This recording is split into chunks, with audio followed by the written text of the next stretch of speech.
Joy Crizildaa Madhampatti Rangaraj மேலே ஒரு case file பண்ணியிருந்தாங்க. அதாவது ஜாயை வந்து கல்யாணம் பண்ணிக்கிட்டு ப்ரெக்னென்ட் ஆகிட்டு இப்போ வந்து விட்டுட்டு போயிட்டாங்க அப்படின்ற மாதிரி தான். பட் ஆனால் மாதம்பட்டி ரங்கராஜ் சைட்லேருந்து ஜாய் கிறிசல்டாவை கல்யாணம் பண்ணிக்கல, அவங்களுடைய குழந்தைக்கு அவர் வந்து அப்பா இல்லை அப்படின்ற மாதிரி நிறைய விஷயங்களை அவங்களுமே வந்து பகிர்ந்துக்கிட்டே இருந்தாங்க.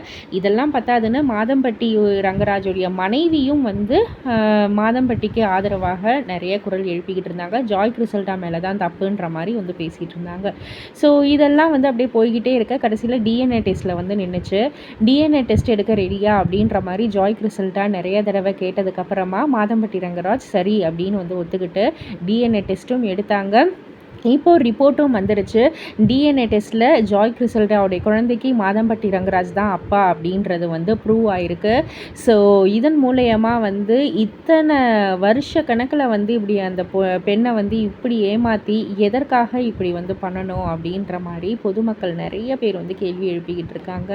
அண்ட் ஒவ்வொருத்தவங்களும் ஒவ்வொரு வகையான விமர்சனங்களையும் முன் வச்சுக்கிட்டு இருக்காங்க. ஸோ இதை பற்றி நீங்கள் என்ன நினைக்கிறீங்க, உங்களுடைய கருத்து என்ன அப்படின்றத கீழே உள்ள கமெண்ட் பாக்ஸில் குறிப்பிட்டு சொல்லுங்கள். மறக்காம சேனலை சப்ஸ்கிரைப் பண்ணி பக்கத்தில் உள்ள பெல் ஐக்கானை கிளிக் பண்ணிவிடுங்க.